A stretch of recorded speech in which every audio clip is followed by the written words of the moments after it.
There are many factors that you should keep in mind when you are deciding whether to go for an installment or a revolving loan. This is because the advantages and disadvantages of each type are often not quite equal. You can easily end up paying more interest than the original amount borrowed.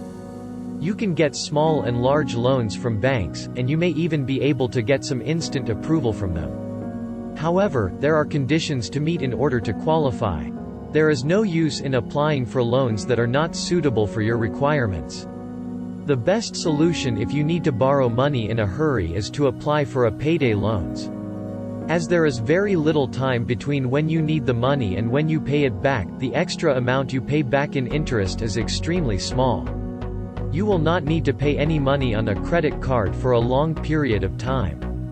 The following are some of the advantages of small loans. They are easy to obtain and easy to pay back. You have less chances of being late, and this means that you are likely to have the money immediately.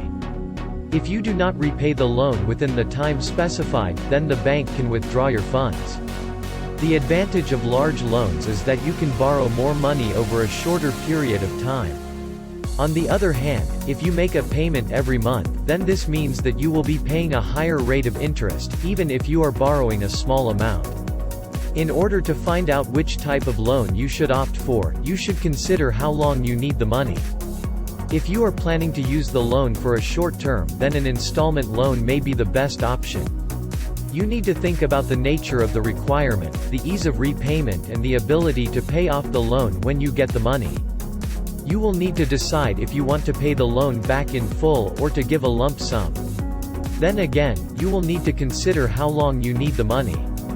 As stated above, you will need to find out which type of loan is the best for you. Although some of these loans are good for large amounts, others are not suitable. Remember that each loan has certain advantages and disadvantages, so it is important to know what they are before you apply for one. If you are willing to pay cash, then you can go for payday loans. This type of loan will allow you to get a cash advance without a credit check, and the cost will be paid to you in full in cash. Although installment loans do offer you the benefit of a good interest rate, you have to consider the ability to pay back. If you are taking out this type of loan, then you should consider getting a loan for a larger amount as the interest is likely to be higher. As stated above, you can get payday loans with either an installment or revolving loan. There are many more types of loans available, and you should find out which you prefer and find out the costs associated with each type.